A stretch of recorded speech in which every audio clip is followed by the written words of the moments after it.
Do you remember when you were in grade school and you had to talk to your crush for the first time? Do I look okay? Do I smell okay? My hands are sweaty. Is my face gonna turn red? What if I sound dumb? What if my voice cracks? That takes a lot of nerve. My project is on the actual nerve that lets you talk to your crush, sing in the shower, or yell at the TV when the Oilers break their winning streak. See, there's a nerve called the recurrent laryngeal nerve. It starts at one of the main nerves in your spine, loops around a part of your heart, and comes up into your larynx, or what most people know it as, your voice box. Your voice box is important. It connects to your lungs, so it acts as a passageway to let air in and out as you breathe. Your voice box houses your vocal cords, and those move together, apart, tighten, and loosen, and they create different volumes or pitches of sound. It also acts as a barrier to make sure what you eat and drink doesn't go down the wrong pipe and end up in your lungs.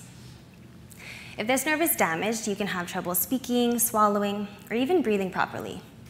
And people who have heart surgery can have this problem because that nerve runs around your heart. So that nerve can get damaged easily. Now imagine you're in school and you have this nerve problem. And on top of everything else, you're also self-conscious of how hoarse or airy your voice sounds. Or you're the one that's always coughing and choking on their lunch because you actually can't swallow properly. Imagine not being able to speak loud enough to present a project to your class or communicate with your teammates when you're playing sports. Imagine how frustrating it would be to speak and not be heard. One damaged nerve seems like a small side effect of having this high-risk heart surgery, but when you look a little closer, you can see this can affect someone's quality of life in all kinds of ways.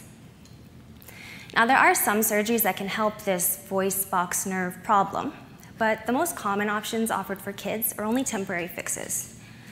My research is looking at a surgery that's a permanent fix. This surgery connects a working nerve to that damaged nerve. So it creates a detour for your brain to send signals to your voice box and get your vocal cords to work again. My project is going to follow patients that have had heart surgery at the hospital to see what kinds of symptoms and treatments they have.